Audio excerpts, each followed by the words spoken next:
Hello,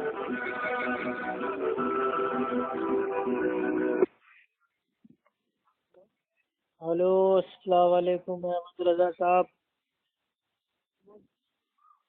hello. बोल अफू खान। क्या वह खाना नहीं खाया भाई? थोड़ा जोर से बोलिए। बोल अफू खान। हाँ, ये मर्दों वाली आवाज बोला। अरे भाई, ये सब क्या आप लोग कर रहे हो मेरे भाई?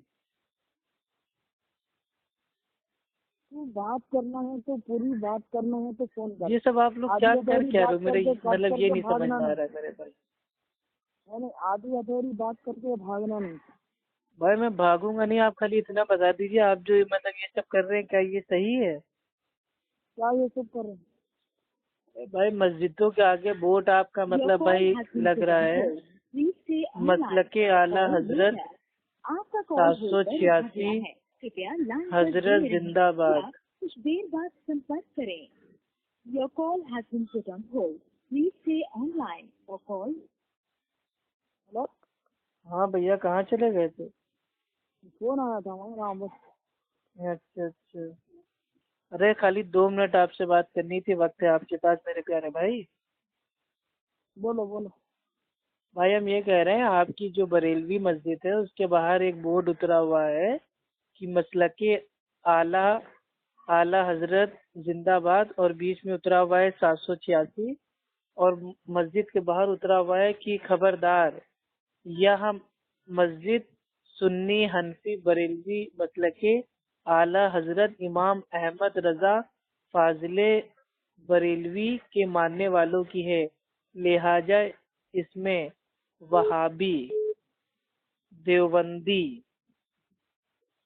और तबलीगी और जमाते इस्लामी और अहले हदीस और गैर मुकल्लिद और सुल्ले कुल्ली 24 नंबर वगैरह बातिल व गुमराह फिरकों को इस मस्जिद में दाखिल होने और नमाज पढ़ने की बिल्कुल इजाजत नहीं है, वरना सख्त कानूनी कार्रवाई की जाएगी। क्या ये सही बात है? बिल्कुल सही है। भाई जोर से बोलिए, आवाज साफ नहीं आ रही भाई आपकी। बिल्कुल सही है। तो मतलब क्या अल्लाह के घर में किसी को आने से रोकना, नमाज पढ़ने से रोकना, क्या ये बात सही है? तो मुसलमान को पढ़ने की इजाजत है, काफिर को नहीं। तो कौन सा काफिर भाई वो नमाज पढ़ने आता है, पहले तो ये बताइए। हाँ। भाई जो काफिर होगा भाई वो नमाज काहे के लिए पढ़ेगा? आपकी अकल नाम की चीज नहीं है क्या? मैं क्या बोल रहा हूँ, ये जो और देवबंदी। कानूनी कार्रवाई आप करेंगे क्या भाई? या तो आप अजान देना बंद कर दो, क्योंकि अजान जब आप दोगे और अजान में आवाज आएगी कि हैया अलल सलाह हैया अलल फलाह, कि आओ नमाज की तरफ, आओ कामयाबी की तरफ, तो हम तो आएंगे। अब जब हम आएंगे तो आप क्या मेरे ऊपर भाई एक कानूनी कार्रवाई कर दोगे? कौन से बेस पे करोगे कानूनी कार्रवाई? मतलब आप लोगों ने अल्लाह के घर को भी मतलब बांट दिया फिरकों फिरकों में है।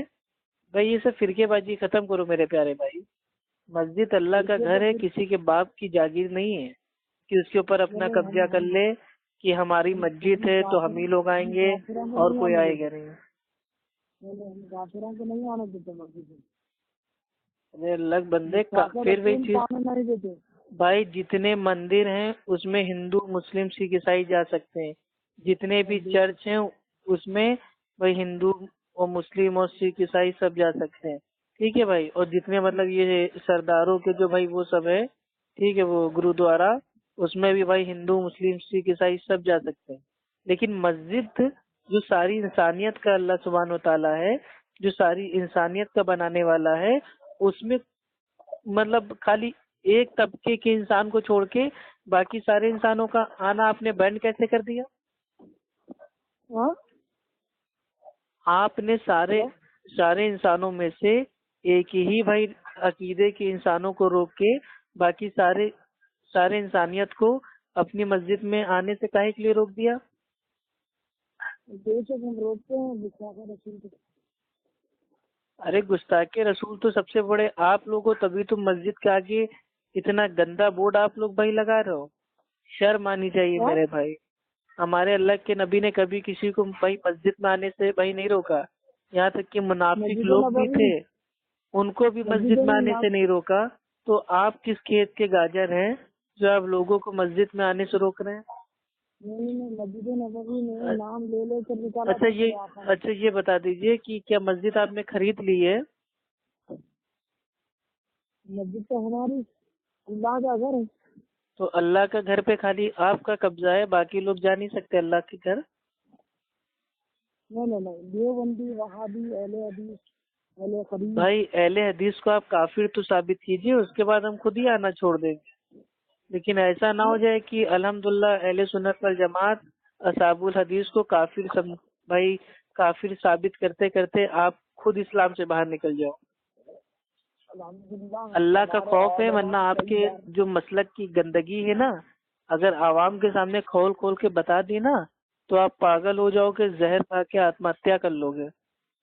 नहीं, तुम्हारे पास झूठे दलील है, कोई एक दलील के नाम का आपकी नाम सबसे तो बड़ी बताते नहीं। बेवकूफ़ी ये है कि मस्जिद के बाहर आप ऐसा बोर्ड टांग रहे हो, तो बाकी जो नॉन मुस्लिम हैं उनके ऊपर क्या इफेक्ट पड़ेगा? वो सोचेंगे कैसा यार मुसलमान है। एक हमको क्या मुसलमान करना दूसरे है? मुसलमान को मस्जिद में आने से रोक रहा है, तो ये हमारा सगा क्या होगा? तो तुम्हारे जैसे जाहिल बिदतियों की वजह से आज हमारा दीन इस्लाम बदनाम हो रहा है। नहीं, हमारे को क्या करना है? तुम्हारे इस्लाम से तुम्हारा ताल्लुक ही नहीं है। तुम आए भाई अहले हदीस की एक मस्जिद दिखा दो जिसमें भाई ये बोर्ड लगा हो कि हमारी मस्जिद में आना मना है।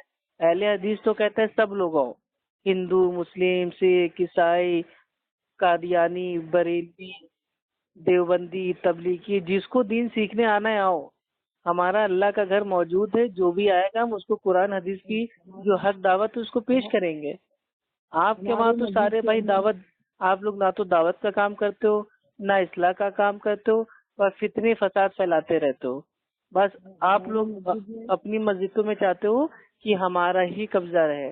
हम आराम से मस्जिद में बैठ के फातिया, तीजा, चालीसवा, छठी, चिल्ला, कुंडा, बरसी, उर्स, नाच गाना और कव्वाली और नाते, आप अल्लाह के घर को आपने एकदम भाई वो बर्बाद कर रखा है।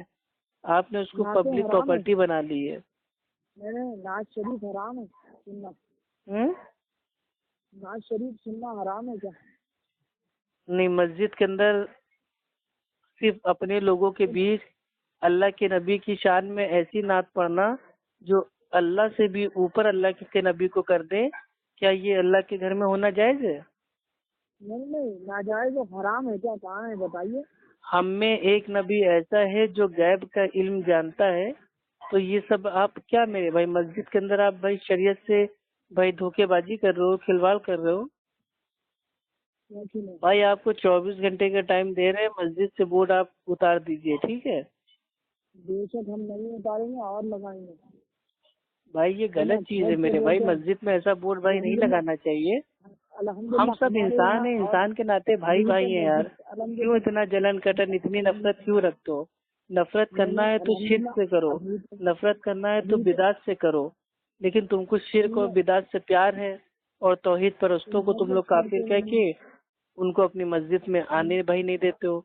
जो अल्लाह के नबी के तरीके से नमाज पढ़ते हैं उनको अपनी मस्जिद में आने नहीं देते हो। जो लोग नेक, ईमानदार, साले लोग हैं उनको अपनी मस्जिद में आने ही नहीं देते हो। जो लोग कुरान हदीस की बात करते हैं उनको अपनी मस्जिद में भाई आप आने ही नहीं देते। तो ये कौन सा इंसाफ है मेरे भाई? हमारी बात तो सुनिए। अल्हम्दुलिल्लाह अभी बोर्ड लगा हुआ है। हम हुकूमत से ये भी कर रहे हैं कि सुन्नी का कब्रिस्तान अलग, वहाबी, देवबंदी, अहले हदीस का कब्रिस्तान अलग हो जाए। हाँ वो तो हम जानते हैं भाई, जो ये बरेलवी हैं इनको जिंदों से ज्यादा जो मुर्दे हैं उनकी ज्यादा फिक्र है। क्योंकि आप लोग का कब्रिस्तान अगर अलग हो जाएगा तो आप सारी जो कब्रें हैं उनको पक्का बना दोगे, उसको पेंट कर दोगे, उसके ऊपर चादर चढ़ा दोगे, और एक एक आदमी जाके मजार के ऊपर बैठ जाएगा आराम से। अबे इसमें बहुत कमाई है, तुम लोग कमाई करना चाहते हो। तुम लोगों ने दीन को धंधा बना लिया है, धंधा। पब्लिक को लूटते रहते हो, लूटते हो। आज तुम लोगों की वजह से अल्लाह सुब्हान व तआला ने हमारी हवा उखाड़ रखी है, ठीक है? तुम्हारी हवा उखाड़ रखी है। अगर तुम लोग कुरान हदीस पे आ जाओ ना, तो फिर से अल्हम्दुलिल्लाह भाई हमारे देश में अमन चैन वापस हो जाए। लेकिन तुम्हारे जैसे जाहिलों की वजह से, ठीक है, दीन इस्लाम भी भाई बदनाम हो रहा है और जो हमारा देश है वो भी कमजोर हो रहा है। अल्लाह सुब्हानो व तआला फरमाता है सूरह आल इमरान सूरह नंबर 3 आयत नंबर 103 में कि तुम सब मिलके अल्लाह की रस्सी को मजबूती से पकड़ लो और आपस में फिरकों में भाई ना बटो। ठीक है, तो ये वहाबी, देवबंदी, तबलीगी, जमात इस्लामी, अहले हदीस, गैर मुकल्लिदीन और सुल्ले कुल्ली और 24 नंबर, 26 नंबर, 55 नंबर, 420 नंबर, ये सब फिरकेबाजी आप लोगों ने बनाए। हमारे सहाबा थे मुत्तबे सुन्नत, अहले हदीस। तो आप लोगों को, जो लोग भाई मुत्तबे सुन्नत होते हैं आपको उनसे नफरत है, जो लोग अहले सुन्नत होते हैं आपको उनसे नफरत है, जो लोग अहले हदीस होते हैं उनसे आपको नफरत है, और जो बिदती होते हैं, बदजुबान होते हैं, गालीबाज होते हैं, लड़ाकू होते हैं, वो आप लोग के नजदीक बहुत ज्यादा ईमानदार तकवे वाले होते हैं। हम ठोक के कहते हैं हम बरेली है, हम किसी गैर मुकल्लिद अहले हदीस अहले खबीस। गैर मुकल्लिद तो इमाम अबू हनीफा रहमुल्लाह थे, और हदीस को खबीस कह के, हदीस का भाई तुमने इतना बड़ा अपमान किया है, मजाक उड़ाया है, माज़ल्लाह। अल्लाह सुब्हानो तआला तुमको हिदायत दे। तुमने हदीस को खबीस बोल दिया, तौबा तौबा तौबा, लालती आदमी। हदीस को हम कभी खबीस नहीं कहते। तुमने अभी कहा है कि अहले हदीस अहले खबीस, यानी तुमने हदीस का नाम चिढ़ा के तुमने उसको खबीस बोल दिया। तौबा तौबा तौबा, इतने गंदा कायदे। अहमद रजा टीटीएस भाई, आप अपनी मस्जिदों से बोर्ड उतारिए। और इस्लाम हमारा अमन सिखाता है, शांति सिखाता है और एकता सिखाता है। तो जो एकता है, यूनिटी है, उसको कायम कीजिए और ये इख्तिलाफ को खत्म कर दीजिए। और रही बात कि आपने जो भाई जो बोर्ड में आप लोगों की मस्जिद पे उतरा रहता है कि जो भी अगर नमाज पढ़ने आएगा उसके खिलाफ सख्त कानूनी कार्रवाई की जाएगी। तो भाई आपके जितना दम है आप कानूनी कार्रवाई कर लो। मस्जिद में अगर अजान की आवाज हो रही है तो भाई मस्जिद में आने से किसी का बाप भी नहीं रोक पाएगा। ठीक है, आगे तो बताइए, मस्जिद में मालूम। बिल्कुल आएंगे मेरे भाई। और अगर एक बाल भी अगर बाका हुआ ना तो जितने मस्जिद के लोग जितने हरामखोरी कर रहे हैं ना, सबको मस्जिद से बाहर निकाल के बीच चौराहे पे उनकी जो असलियत है ना वो खोल के रख दूंगा। ठीक है, अल्हम्दुलिल्लाह जिस मस्जिद में लिखा है उस मस्जिद ये भाई ये कौन से कानून में है कि किसी को धार्मिक स्थल पे ना आने दो? ये कौन सा इंडियन का कानून है बताइए जरा। इंडिया हमारा देश ऐसा है जिसमें हिंदू, मुस्लिम, सिख, ईसाई सब लोग आजाद हैं, अपने अपने धर्म पे प्रैक्टिस कर सकते हैं और आपस में सब भाई भाई हैं। लेकिन धर्म स्थल पे आने से रोकना ये कहीं से नहीं साबित है। चलिए ठीक है भाई, अल्लाह ताला आपको हिदायत दे। अस्सलाम वालेकुम व रहमतुल्लाहि व बरकातहू।